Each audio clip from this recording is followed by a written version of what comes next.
हमने कहा कि मनुष्य जीवन का उद्देश्य कृष्ण प्रेम प्राप्त करने का है।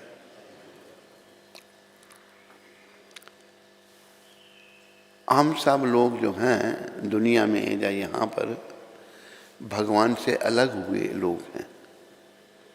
हम सब का संबंध भगवान से है, पर एक दोष हम में आ गया। दोष क्या आया?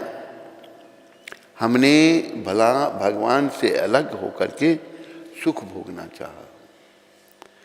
भगवान से अलग होकर कोई सुखी नहीं हो सकता। पर जब ये विचार हम में आए तो भगवान किसी से जबरदस्ती नहीं करते। अच्छा, तुम्हारी ऐसी इच्छा है तो जाओ, फिर मृत्यु लोक में कोई नहीं तुम्हें पूछेगा। हम यहाँ आ गए, यहाँ आकर के जन्म मरने के चक्कर में पड़ गए, बस उल्टे सीधे काम करने लगे और भावना हमारी दूषित हो गई। भावना जब दूषित हो जाती है, अंतकाल में भगवान का सिमरन नहीं हो सकता। थोड़ा सा भी किसी से मोह होने से भगवान का सिमरन अंत समय में नहीं होता। महाराजा भरत जो हैं पूरे संसार के राजा थे और बड़ी महान आत्मा थे। सारे संसार का राज्य छोड़ दिया और वन में चले गए। वन में जहाँ शेर, वाघ, भालू कई प्रकार के हिंसात्मक जानवर रहते हैं, वहाँ चले गए और नदी के किनारे छोटी सी कुटिया बना ली, उसमें रहने लगे। और ऐसा वर्णन आता है महाराजा भरत की समाधि भी लगने लग पड़ी। समाधि क्या है? जब मन संकल्प विकल्प छोड़ करके आत्मा का चिंतन करता है तो उसे समाधि कहते हैं। उनकी समाधि भी लगने लग पड़ी। लेकिन हुआ क्या? एक दिन अपनी कुटिया में बैठे थे वो, एक हिरनी पानी पी रही थी नदी का, तो पास में शेर धाड़ा। शेर के धाड़ने की आवाज सुनकर वो हिरनी डर गई, शेर मुझे खा जाएगा। डर के मारे वो नदी में कूद गई उस पार जाने के लिए। जब वो उस पार जा रही थी तो रास्ते में ही पानी के अंदर ही उसका गर्भ गिर गया। उसके पेट में बच्चा था। उसने नदी पार कर ली और अपने बच्चे को तैरते हुए पानी में देखा और वो मर गई, उसकी मृत्यु हो गई। अब ये दृश्य महाराजा भरत जो महादयालु परम कृपालु इतने बड़े संत, किसी चीज़ से जिनको मोह नहीं, सोचने लगे ये अनाथ बच्चा रह गया, माँ तो मर गई इसकी, जाके पानी से निकाल के उसको ले आए। जब उसको ले आए उसका पालन पोषण करने लगे। चाहिए ये था बड़ा होता तो छोड़ देते, लेकिन माया इतनी प्रबल है। एक दिन क्या हुआ कि बड़ा हो गया था अभी हिरण का बच्चा, वो कहीं चला गया। महाराजा भरत बीमार हो गए। सोचने लगे वो बिना मां के था, उसको किसी जानवर ने खा लिया, मैंने अच्छी तरह उसका पालन नहीं किया, ऐसे सोचने लगे। और पता नहीं बेचारा कहाँ अभी। इसी सोच में उनके प्राणांत हो गए। आत्मा ने शरीर को छोड़ दिया। आत्मा ने जब शरीर को छोड़ा तो अगला जन्म उनका हिरण का हुआ। आखिर में ध्यान, अंतकाल का जो ध्यान है उसके लिए सबको प्रार्थना करनी चाहिए। 5 साल की अवस्था से लेकर के 100 साल की अवस्था के व्यक्ति को कि प्रभु मेरा अंत अच्छा करना, अंत काल में आपकी स्मृति हो। एक बार एक कार्यक्रम में हम गए थे, वहां पर एक महिला गा रही थी,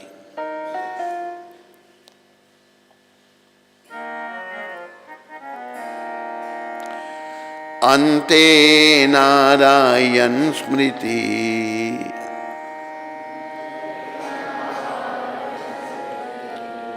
अन्ते नारायण स्मृति,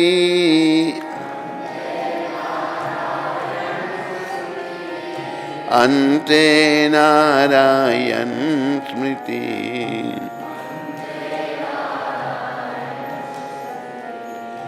अन्ते नारायण स्मृति।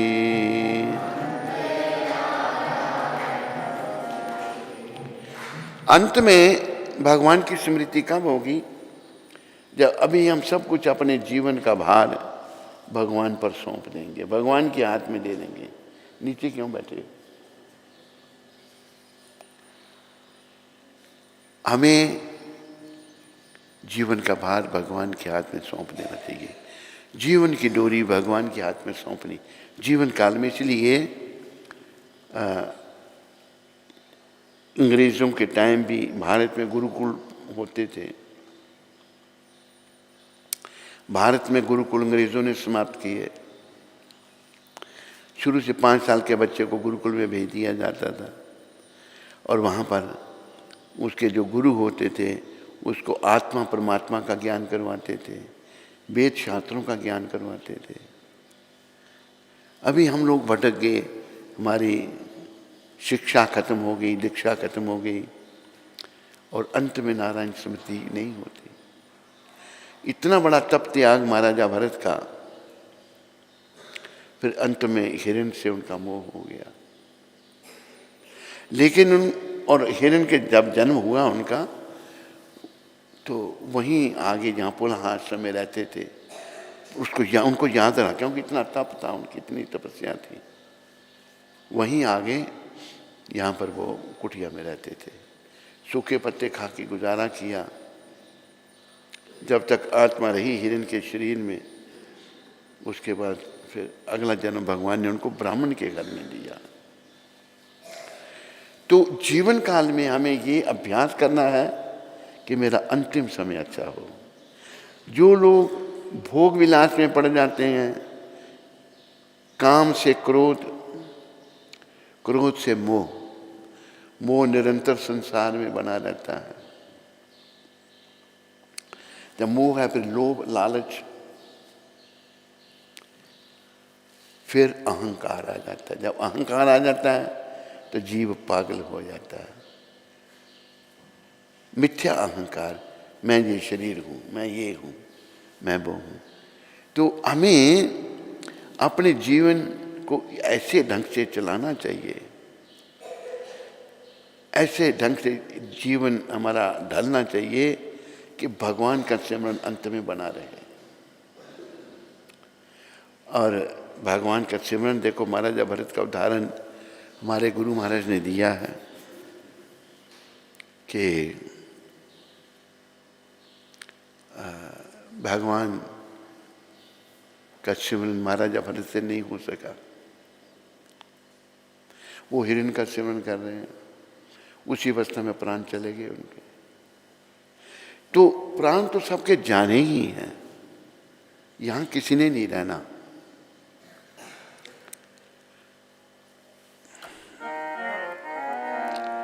ना कोई रहा है ना कोई रहेगा, ना कोई रहा है ना कोई रहेगा, है ना कोई। एक दिन सबको जाना पड़ेगा, एक दिन सबको जाना पड़ेगा। जाना तो सबको ही पड़ेगा, लेकिन जाने जाने में अंतर है। आए हैं तो जाएंगे, राजा रंक फकीर।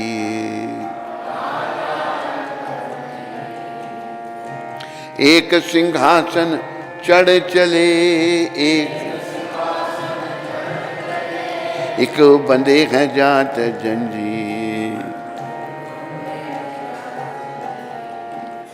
जाना तो सबको पड़ेगा, पर एक सिंहासन पे चढ़ के जा रहे हैं। कौन? जिन्होंने अपने जीवन का केंद्र भगवान को बना लिया, जिन्होंने अपने जीवन का केंद्र कृष्ण को बना लिया है, वो सिंहासन पर चढ़ के जाते हैं। और जिन्होंने जीवन का केंद्र इंद्रियों का तर्पण बनाया हुआ है, वो जंजीरों में जकड़े हुए जाते हैं। और प्राय आज के लोग क्या कर रहे हैं?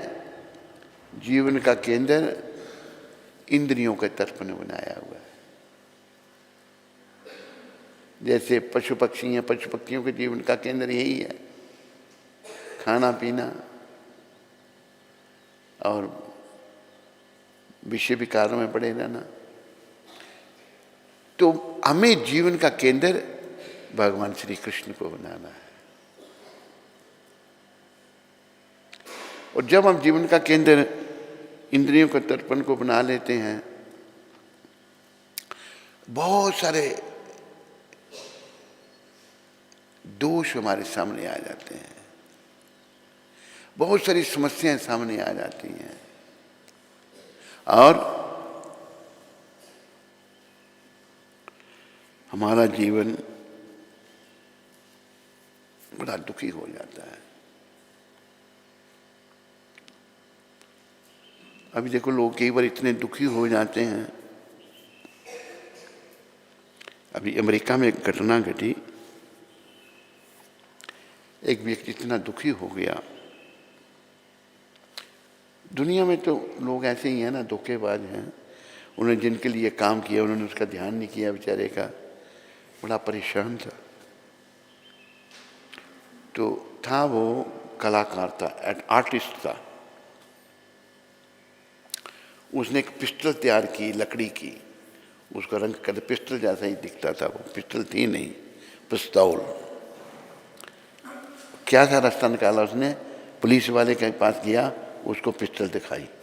पुलिस वाले ने सोचा मेरे को मारा, पुलिस वाले ने उसे गोली चला दी और वो मर गया।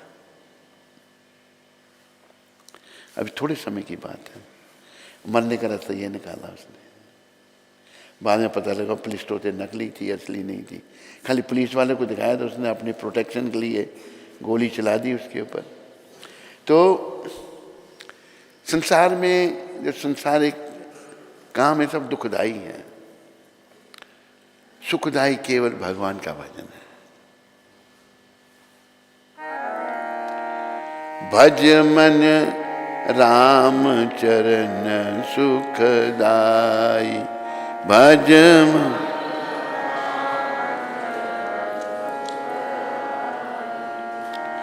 भज मन कृष्ण चरण सुखदाई, भज मन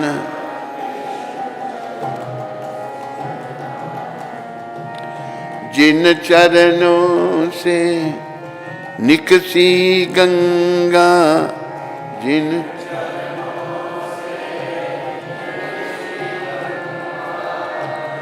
शंकर जटा समाई, शंकर भज मन राम चरण सुखदाई।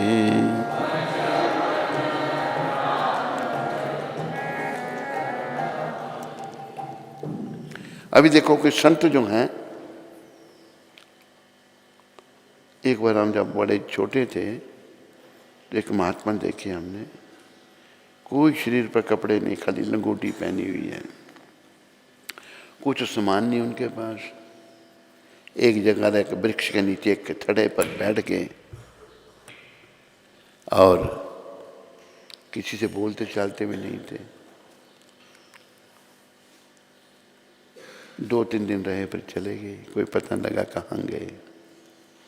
इतना शरीर स्वस्थ था, आत्मा परमात्मा के सेवन में लगी हुई है। इसलिए कहा कि संत सुखी क्यों रहते हैं, बिना कुछ है ही नहीं उन बेचारों के पास, धन संपत्ति कुछ नहीं, लेकिन खुश हैं वो। सोई चरण संतन जन सेवत,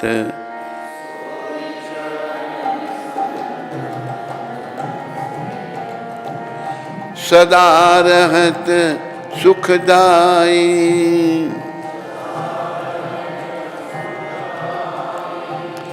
सोई चरण गौतम ऋषि नारी, सोई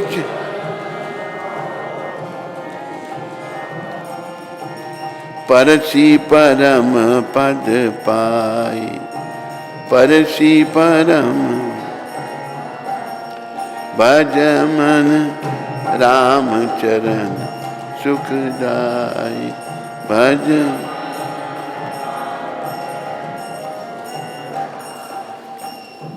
वो जो भगवान के चरणों में साधु संत अपने मन को लगाए रखते हैं, इसलिए वो सुखी रहते हैं, कुछ नहीं होते हुए मस्त है।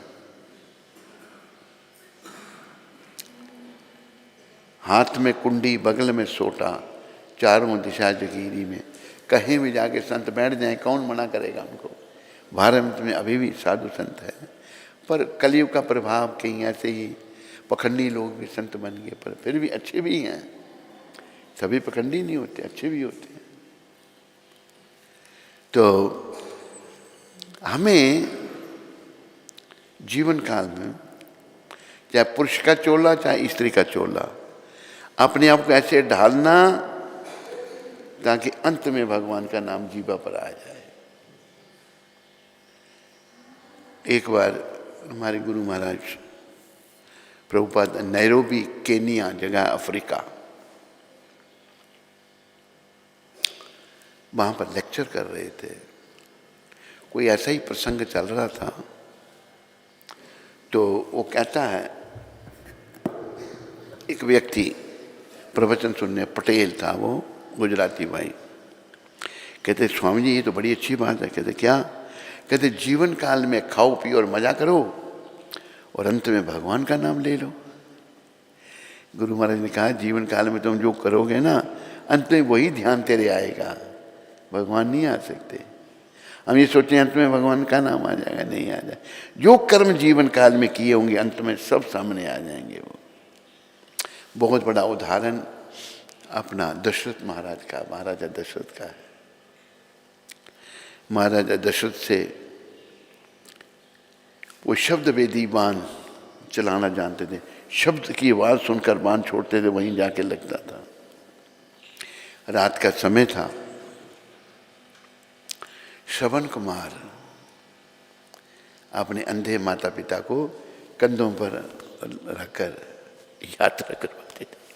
कितने मातृ पितृ भक्त थे श्रवण कुमार जी महाराज। रात के समय एक समय उन्हें बैंगी रखी थी उनकी, वो भी कि पिता को कहते हैं, पिता ने कहा, जब माता ने कहा बेटा प्यास लगी है, पानी की खोज में निकले, देखा एक सरोवर था,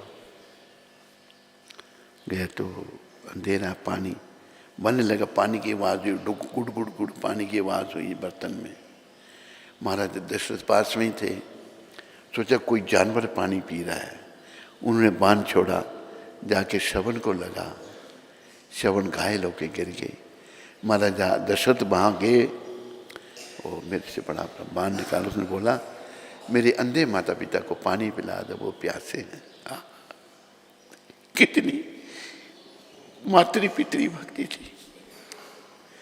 तो पानी का वो लोटा जो था लेकर के श्रवण आए उनके पास। वो अंधे थे बेचारे दोनों, कि बेटा बड़ी देर लगाई। तो उन्होंने बोला कि मैं श्रवण नहीं हूं, हमारा बेटा कहाँ है? कहा कि मेरे से अपराध हो गया, मैंने शब्द वेदी बाण चलाया, उनको लग गया, मैंने सोचा कोई पशु है तो ये पानी पी लीजिए, कहता है हम पानी नहीं पिएंगे, हमारा बेटा चला गया तो हम भी चले जाएंगे। दोनों ने रो रो करके पिता ने श्राप दे दिया कि जिस प्रकार अभी हम अपने पुत्र के वियोग में शरीर का त्याग कर रहे हैं, इसी प्रकार तुम भी अपने पुत्र के वियोग में शरीर का त्याग करोगे। अब देखो वो श्राप था। महाराजा दशरथ राम जी वन में चले गए, राम राम कहते उन्होंने अपना प्राण त्याग दिए, देह त्याग दिया। तो लेकिन उन्होंने राम राम कहा तो बड़ी महानता है। अंत में भगवान का नाम ऐसे नहीं आता, जीवन काल में अभ्यास होगा तो। जीवन काल में अभ्यास है पुरुष को स्त्री के चिंतन का, वो पुरुष के लिए बहुत खराब है। स्त्री को पुरुष के चिंतन का, ये स्त्री के लिए भी खराब है। स्त्री का पुरुष का जन्म हो सकता है, पुरुष का स्त्री का जन्म हो सकता है, पर अंत काल में तो हमें कृष्ण का ध्यान होना चाहिए। अंत काल में कृष्ण का नाम लेते हुए हम अपने देह का त्याग करें, ये चिंतन सभी को करना चाहिए। अंतिम समय को जैसे मैं कई बार ये दुआ आपको सुनाता हूं, दो बातन को भूल मत,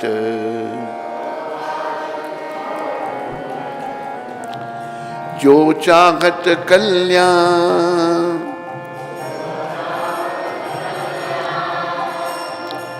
नारायण एक मौत को,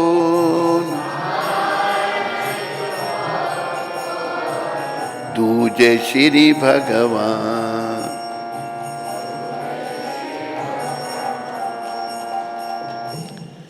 दो बातन को भूल मत। ये प्राणी संत कह रहे हैं तुम्हें अगर अपना भला चाहिए तो दो बातों को कभी मत भूलना, एक मृत्यु को, दूसरे भगवान को। पहले जो शिक्षा होती थी बच्चों को, उनको आत्मा परमात्मा का ज्ञान कराया जाता था। अभी अभी पेट के लिए या पेट कैसे पालना वो भी नहीं पलता। बड़ी बड़ी डिग्री लिए चपड़ासी भर्ती होते हैं। एक बार ऐसे हुआ था, पीएचडी की जिन्होंने, चपड़ासी की नौकरी निकली यूपी में, कहाँ पर, ओ पीएचडी चपड़ासी की नौकरी कर रहे हैं। पेट में नहीं भरता, डिग्री लेके जाओ, नहीं नौकरी नहीं जाओ। ये आजकल की शिक्षा बिल्कुल अंग्रेजों ने खराब की। ये गुरु महाराज के शब्द हैं, जितनी क्षति अंग्रेजों ने भारतीय संस्कृति को पहुंचाई, इतनी मुसलमानों ने नहीं पहुंचाई। उन्होंने भी हमें मार मार कर मुसलमान बनाया, पर अंग्रेजों ने तो धर्म ही समाप्त कर दिया। लेकिन कृष्ण की बड़ी कृपा है, कृष्ण भगवान ने ऐसे संत, प्रभुपाद जी जैसे संत भेजे हैं जो पुनः सनातन की स्थापना कर रहे हैं। हम सबको सनातन की स्थापना करने में लग जाना चाहिए, सनातन धर्म का अनुयायी बनना चाहिए। गीता, प्रभुपाद जी की गीता भागवत पढ़ो, और ये महामंत्र जो कली संतन उपनिषद से, जिसे स्वयं भगवान कृष्ण चैतन्य महाप्रभु पृथ्वी पर ले आए, गौलोकेरा प्रेम धन हरि नाम संकीर्तन। ये हरि नाम संकीर्तन जो है, हरे कृष्ण कृष्ण कृष्ण हरे हरे राम हरे, ये गौलोक से जो है भगवान लेके आए हैं। गौलोकेरा प्रेम धन हरि नाम संकीर्तन। पर संत लिख रहे हैं, रति न जन्मी लोके न ताए, परम वैष्णव लोचनदास जी कहते, पर मेरा प्रेम ही नहीं हुआ नाम से। संतों का तो प्रेम होता, हमारा प्रेम नहीं है। हम जो संसार में भटक रहे हैं, बुद्धिहीन हो चुके हैं अपने पाप कर्मों के कारण, तो हम लोग नाम जपें। और ये जो आंदोलन है बड़ा दिव्य है। और ये ध्यान रखें कि भगवान की सेवा निष्काम, जैसे हम कहते हैं, हमें लाख ना करोड़ ना हजार चाहिए,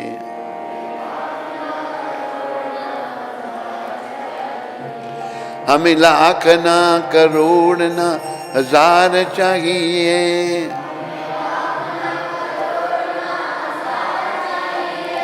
हमें श्याम जी ओ हमें कृष्ण जी तुम्हारा बस प्यार चाहिए, हमें श्याम जी ओ हमें कृष्ण जी।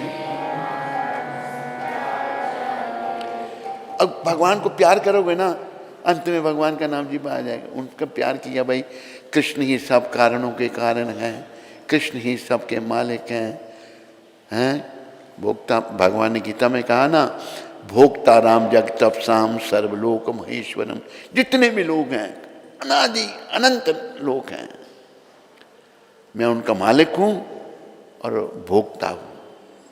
हम ना भोक्ता ना मालिक हैं, लेकिन अज्ञानतावश हम भोक्ता बन जाते हैं, मालिक बन जाते हैं। मेरी जगह है, केवल भाई भाई को जगह के लिए मार देता है, ये मेरी जगह पर तूने क्यों कब्जा किया। यहाँ की एक जगह है, वहाँ पर जमीन पर लड़ाई में एक भाई ने दूसरे को मार दिया जान से। हमारा कुछ नहीं, स्त्री पुत्र धन दौलत मकान कार बंगला जमीन क्या दूं, शरीर भी मेरा नहीं है, लेकिन भगवान से विमुख होने के कारण इन बातों को नहीं समझ सकते। हमने भगवान के उन्मुख होना है, भगवान की शरण में जाना है।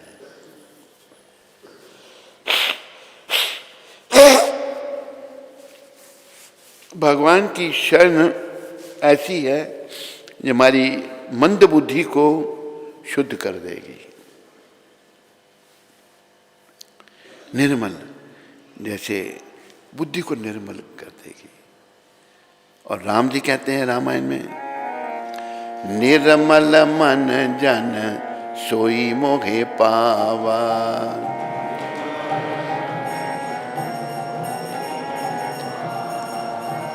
मोहे कपट छल छेद्र न भावा, मोहे का।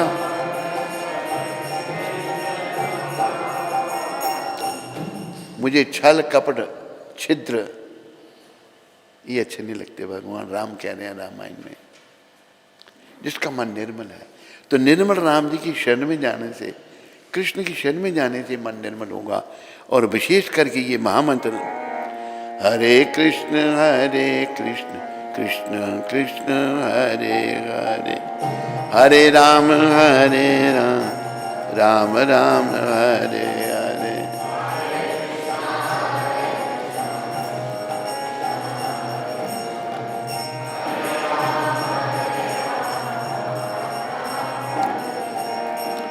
हरे कृष्ण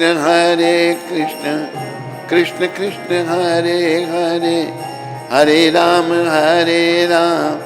राम राम हरे हरे।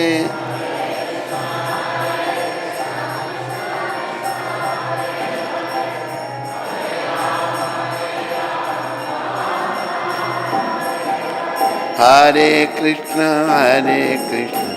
कृष्ण कृष्ण हरे हरे, हरे राम राम राम हरे हरे।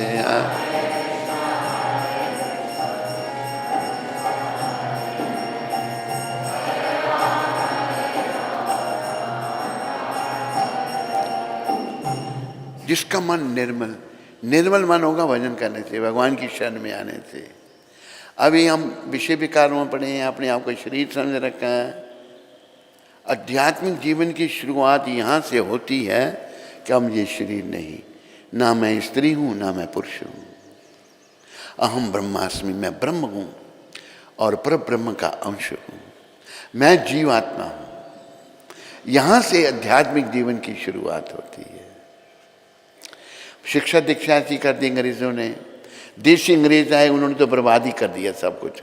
60 साल जिन्होंने राज किया, उन्होंने कोई धार्मिक स्थान पर ध्यान नहीं दिया, मंदिरों को कंट्रोल कर लिया है, सारा पैसा मंदिरों का दुरुपयोग में लगा दिया, दुर्गति कर दी। लेकिन कृष्ण की बड़ी कृपा है, उन्होंने एक नया देशभक्त भेज दिया जो कि धार्मिक है, भगवान में मानता है, जो कि पैसे बनाने में नहीं लगा है, जिसने कोई घोटाला नहीं किया। 60 साल राज करने वाले घोटालों पे घोटाले। जो प्राइम मिनिस्टर रहा आखिरी, उसने 10.5 लाख हजार करोड़ का घोटाला, 10.5 लाख हजार करोड़ लगाओ हिसाब, कोल माइन घोटाला, प्रधानमंत्री बना हुआ था वो, बेड़ा कर दिया देश का। तो हमें समझना अपना भविष्य, इस संसार से मन को नहीं लगाना, संसार से मन को हटाना, क्योंकि संसार छोड़ना है। ये शरीर भगवान ने हमको दिया है उनकी प्राप्ति करने के लिए। वैसे 84 लाख किस्म के शरीर हैं, जलचर, थलचर, नभचर, जल में रहने वाले, पृथ्वी में रहने वाले, पृथ्वी के अंदर रहने वाले, हवा में रहने वाले, कितने जीव हैं? 84 लाख किस्म के जीव हैं। 4 लाख किस्म के मनुष्य हैं। उनमें भी सभ्य जो हैं खाली भारत में रहते हैं, बाकी असभ्य हैं, बाकियों में कोई सभ्यता नहीं है। जानवरों की तरह उनका जीवन है, जानवरों की तरह वो खा रहे हैं, जानवरों की तरह सोते हैं।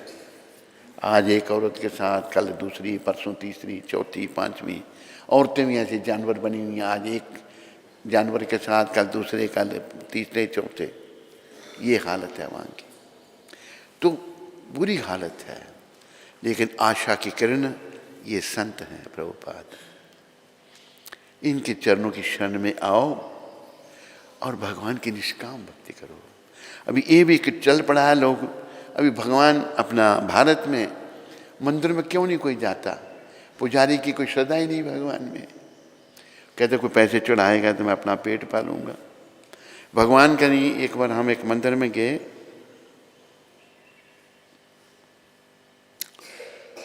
एक जगह है जम्मू के पास, मंदिर में गए तो पुजारी जी को पूछा हमने, राधा कृष्ण के बड़े सुंदर विग्रह। मैंने कहा भगवान के श्रृंगार कब करते हैं, वस्त्र कब बदलते हैं? कहते साल में एक बार। हो गया कल्याण।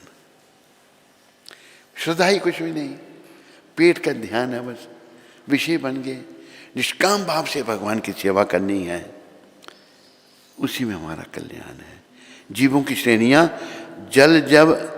जलजा नव लक्षानी स्थावरा लक्ष भविष्यति कृमयो रुद्र संख्या का पक्षी नाम 10 लक्षणम त्रिशलक्षणी पशवा चतुर्लक्षानी मानुषा। जल में रहने वाले योनियां 9 लाख, स्थावर वृक्षों के पौधों की संख्या 20 लाख, ये भी सब योनियां हैं। कीटकों की तथा सर्पों की योनियां 11 लाख और पक्षियों की 10 लाख, पशुओं की योनियां 30 लाख है तथा मनुष्यों की योनियां 4 लाख हैं। मनुष्य भी 4 लाख किस्म के मुख्य हैं, 2 टांगे 2 हाथ, पर काम जानवरों वाले, वो भी एक योनि है। आपको जो जन्म मिला है भारत में, ये सभ्य योनि का जन्म मिला हुआ है। भारत में शुरू से आत्मा परमात्मा का ज्ञान होता है, लेकिन ये 60,000 साल राज करने वालों ने उसको बड़ी खत्म करने की कोशिश की। बड़े लंबे समय तक जो भारत का प्रधानमंत्री रहा, एक वीडियो भेजा मेरे को किसी ने, वो बता रहा है कोई 1957 की बात है, फ्रांस के कुछ लोग भारत का दौरा करने आए कि भारत आज़ाद हो गया है। दौरा करने आए, जगह जगह गए, वो पौंडीचेरी गए, सब जगह गए। जाने से पहले सोचने लगे भारत के प्रधानमंत्री को मिल के जाते हैं। भारत के प्रधानमंत्री जो पहले प्रधानमंत्री थे उनको मिलने गए, बड़ी तारीफ करने लगे, हम बड़े प्रभावित हुए भारत के कल्चर से, बहुत कुछ बड़ी तारीफ की उन्होंने। वो प्रधानमंत्री क्या कहता है, पहला प्रधानमंत्री, ये जिस कल्चर की तुम बड़ी तारीफ कर रहे हो ना, इससे मैं ख़त्म करने की कोशिश कर रहा हूँ। ये रिकॉर्डिंग है, अभी भी रिकॉर्डिंग है। मैं इसे ख़त्म करने की कोशिश कर रहा हूँ। बड़ी कोशिश की लेकिन फेल हो गए। भगवान ने कृपा करके पहले प्रभुपाद जी को भेजा, फिर एक नया शासक भेज दिया जो देशभक्त है, धार्मिक है, भगवान में मानने वाला है। तो हमें आखिरी समय अपना अच्छा बनाना है। इसके लिए उसके लिए क्या करना, हमने आखिरी समय अच्छा बनाने के लिए सबने प्रयास,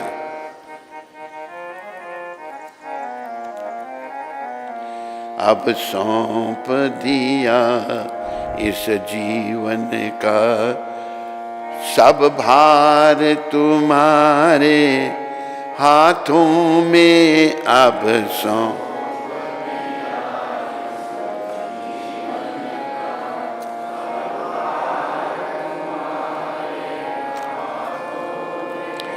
है जीत तुम्हारे हाथों में और हार तुम्हारे हाथों में, है जीत तुम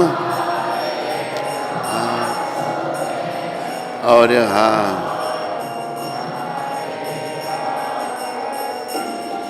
मेरा निश्चय बस अब एक यही, एक बार तुम्हें पा जाऊं मैं। मेरा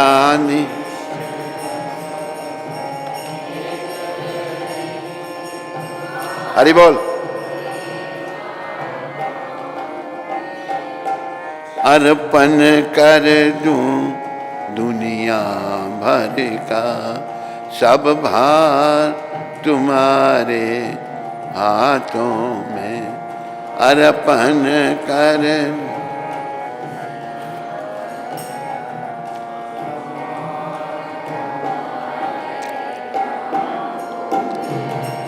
जो जग में रहूं तो ऐसे रहूं जो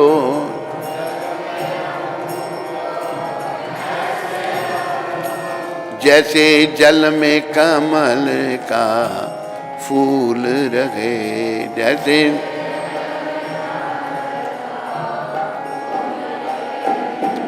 मेरे गुण और दोष समर्पित हो मेरे,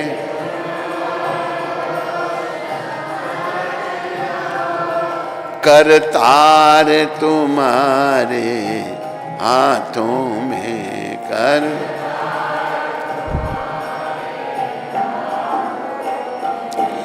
यदि मानुष का मुझे जन्म मिले, यदि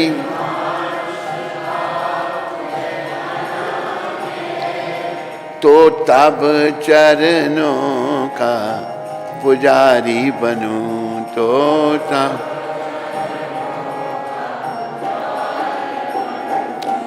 इस पूजक की एक एक रग का इस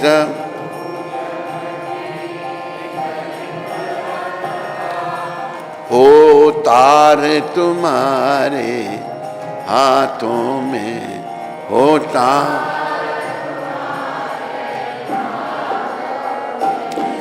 जब जब संसार का कैदी बनूं, जब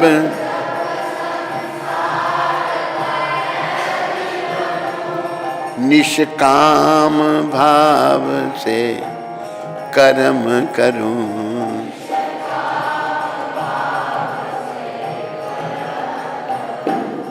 देखो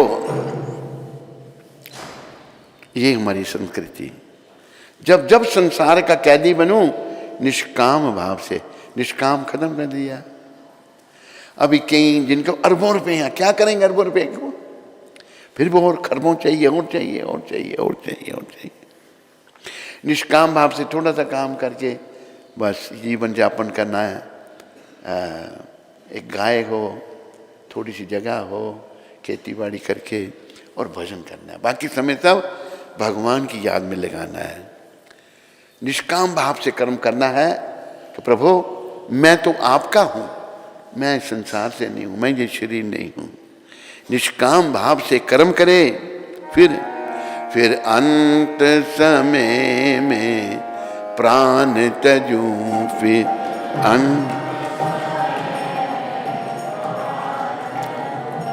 श्री कृष्ण तुम्हारे हाथों में, श्री कृष्ण। याद रखो, अंत समय में जो भगवान का स्मरण करता है ना, निश्चित रूप से भगवान आते हैं उसको ले जाने के लिए। कोई अंत समय होता नहीं भगवान का स्मरण। भगवान का स्मरण अंत समय में नहीं होता, बड़ा कठिन, बहुत कठिन। तो अभ्यास करना है। देखो महाराजा भरत का नहीं हो सकता, सारी दुनिया का राज छोड़ दिया।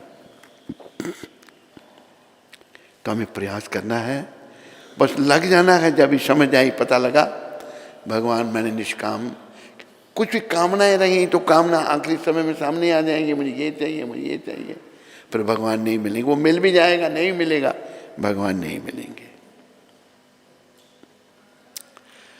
फिर अंत समय में प्राण तजूं, श्री कृष्ण तुम्हारे हाथों में। मुझ में तुझ में बस भेद यही,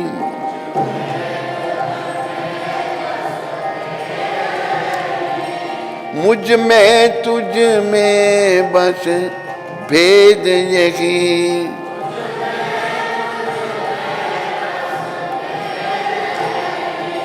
मैं नर हूं तुम नारायण हो।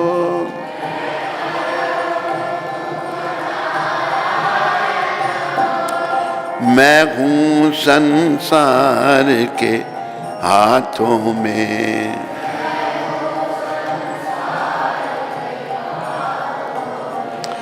संसार तुम्हारे हाथों में,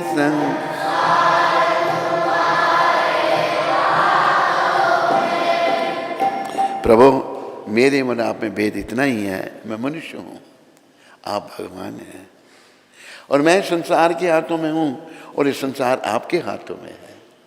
बहुत अच्छे भाव से ये भक्त ने भजन लिखा है। जिस किसी ने भी लिखा, नाम तो उनका नहीं है बीच में। तो हमें अपना जीवन ऐसा बनाना है, भगवान के चरणों में समर्पण करना है। और देखो पहले जंगलों में जाते थे लोग, चले जाते थे भक्ति करने में, अभी संभव नहीं है। तो गुरु महाराज ने मंदिर बनाए हैं, आओ मंदिर में आके रहो। अभी यहाँ देखो गरीब बच्चों को पढ़ाया जाता है, निःशुल्क पढ़ाया जाता है। भक्त लोग, कुंती माता भिक्षा मांगती है लोगों से बच्चों को पढ़ाने के लिए। बच्चे पढ़ रहे हैं, अच्छे संस्कार बच्चों। एक बच्चा डॉक्टर बना है यहीं से पढ़ करके, गुरुकुल के माध्यम से। एक इंजीनियर बना है। वैसे तो भक्त बनना चाहिए, पर डॉक्टर लोग आते, डॉक्टर ने फिर भी उसमें उनमें भी संस्कार हैं, वो भी भगवान का नाम जपते हैं। तो भगवान के हाथ में अपने जीवन की डोरी सौंपनी है हमने। तो अभी आप सबने हाथ खड़े करके ऊपर ताली बजानी है। दीना बंधु दीनानाथ, दीना बंधु दीनानाथ, मेरी डोरी तेरे हाथ। ऊपर करो हाथ, ऊपर करो। दीना बंधु दीनानाथ, मेरी डोरी तेरे हाथ।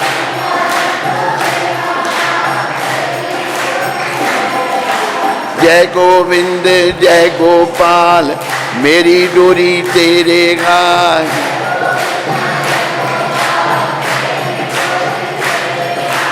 दीना बंधु दीनानाथ, मेरी डोरी तेरे हाथ।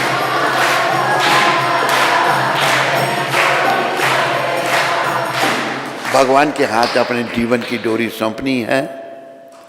भगवान सारी समस्याओं का समाधान कर देंगे। सबसे बड़ी समस्या भगवान ने जिसके दर्शन करने के लिए कहा है, जन्म मृत्यु जरा व्याधि दुख दोषानुदर्शनम। 13वें अध्याय में कहा भगवान ने, जन्म मृत्यु वृद्धावस्था दुख दोषों के दर्शन करो। क्यों? ये सब के लिए आएंगे। हमारी तो आ गई वृद्धावस्था, आपकी भी आएगी, जिनकी नहीं आई है, धीरे धीरे सबकी आ रही है। तो हमने धीरे धीरे भगवान की शरण में आना है। वैसे भगवान का कब संदेश आ जाए संसार से जाने का हम नहीं जानते। प्रयास करना है कि हम भगवान की शरण में आ जाएं। आखिरी समय भगवान का नाम हमारी जीवा पर हो। बोलो मोर मुकुट बंसी वाले की, बोलो कृष्ण चंद्र भगवान की। इधर वाले कर नहीं, उधर वाले क्या कर रहा है? तो कोई प्रश्न किसी को?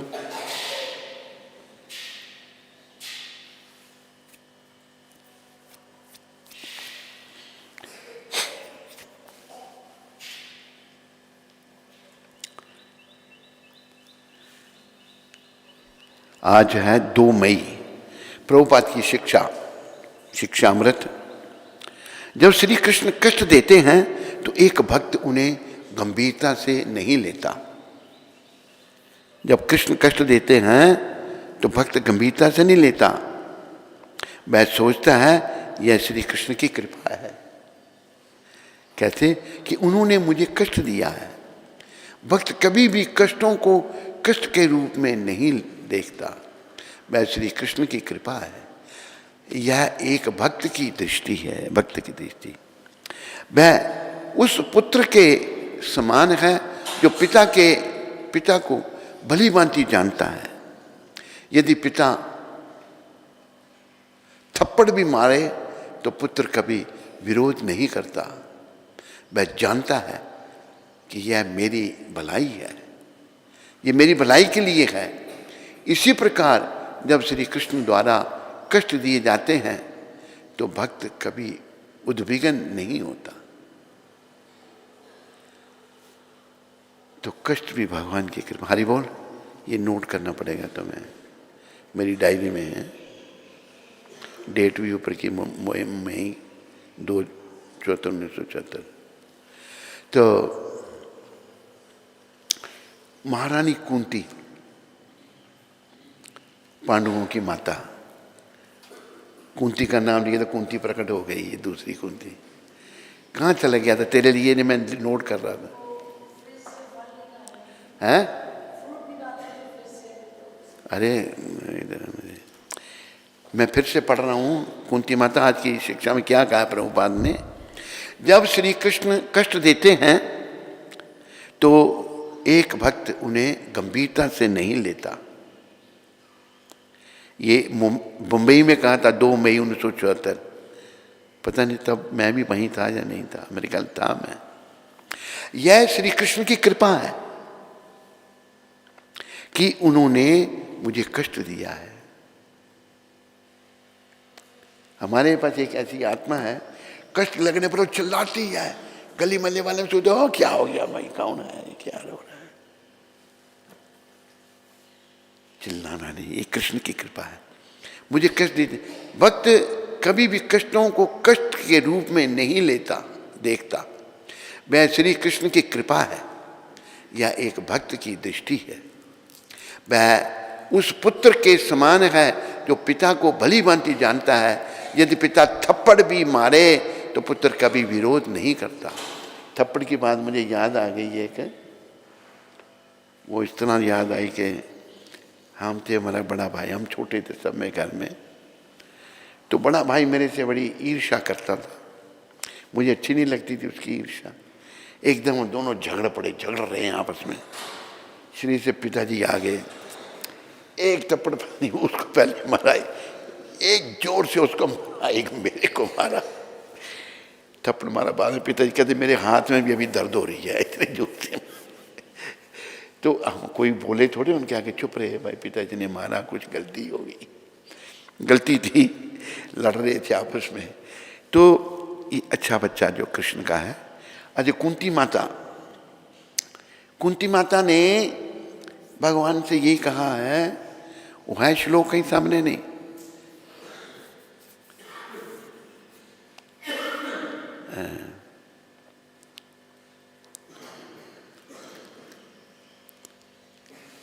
कुंती माता ने भगवान से कहा, प्रभु हम आगे मिल गया श्लोक पहले स्कंद 8वां अध्याय 25वां श्लोक है। विपता संतु ता शश्वत्र तत्र जगत गुरो भवतो दर्शनम यत यस्यात् पुनर्भव दर्शनम। मैं चाहती हूं कि ये सारी विपताएं बारंबार आएं। पांडवों को बड़ा कष्ट आया, तो मैं चाहती हूँ सारी विपताएं बार बार आएं, जिससे हम आपका दर्शन पुनः पुनः कर सकें। बार बार जब ये पांडवों को विपता आई तो भगवान ने दर्शन दिए, उनकी रक्षा की, दर्शन कर सकें। क्योंकि आपके दर्शन का अर्थ यह है कि हमें बारंबार होने वाले जन्म तथा मृत्यु को नहीं देखना पड़ेगा। कुंती देवी की प्रार्थना, बार बार जन्म मृत्यु वाले जब कष्ट होने वाला ये नहीं देखना पड़ेगा कृष्ण की कृपा से। इसलिए हमने कृष्ण भगवान से कष्ट मांगने हैं, कृष्ण भगवान से कुछ नहीं मांगना, कष्ट मांगने हैं। तो ऐसी भी आत्मा है, कोई कष्ट लेके तो चिल्लाती हैं, इतने जोर से चिल्लाएंगी, ओ लोग कहेंगे भाई क्या हो गया। कष्ट कृपा, ये कृष्ण कृपा। पर हम चिल्लाते भी इसलिए हम भक्त नहीं बने ना पूरी तरह से। एक आत्मा कहती मैं भक्त नहीं हूं। मैं पर क्या, मैं तुम क्या है भाई? कि मैं अपनी गुरु की सेवा के लिए आई हूं। खाली गुरु की सेवा के लिए आई तो फिर भक्ति करने ही तो आए हो। तो हमें भगवान से कष्ट मांगने हैं। ये आज की शिक्षा प्रभुपाद जी का है। सब जीवन में धारण करो। कष्ट आता है उसको भगवान की कृपा समझो। अगर हम भगवान की शरण में आए हैं तो वैसे तो कोई भी भगवान से बचा हुआ नहीं है, हर एक को भगवान देख रहे हैं। जितनी भी दुनिया में लोग हैं हर एक के कर्म भगवान के ऊपर हैं। ईश्वरा सर्वभूतानाम हृदय से अर्जुना तिष्ठति। भगवान परमात्मा के रूप में हर प्राणी के हृदय में है। हरे कृष्ण।